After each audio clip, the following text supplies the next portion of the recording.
কিছু মানুষ শিক্ষিত হয়েও অশিক্ষিতর মতো ব্যবহার করে।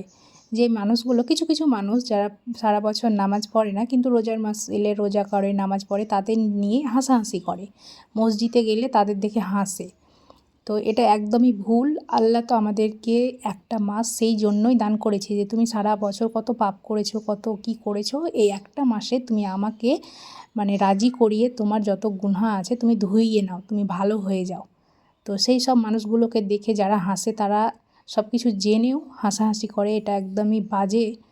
তো যাই হোক, মানুষের মেন্টালিটি তো চেঞ্জ করা যাবে না। তো এটা হচ্ছে আজকে আমাদের প্রথম সেহরি, আর আজকে আলহামদুলিল্লাহ খুব ভালোভাবে উঠতেও পেরেছি, রান্নাবান্না সব কিছু কমপ্লিট হয়েও গেছে সময় মতো। আর আমার মেয়ে আজকে প্রথম রোজা রাখবে। আমার খুবই আনন্দ হচ্ছে। ও বায়না ধরেছে আর আমিও বারণ করলাম না।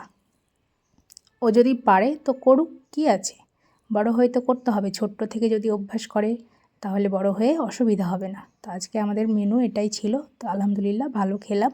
ভালো লাগলে একটা লাইক দিয়ে দিও।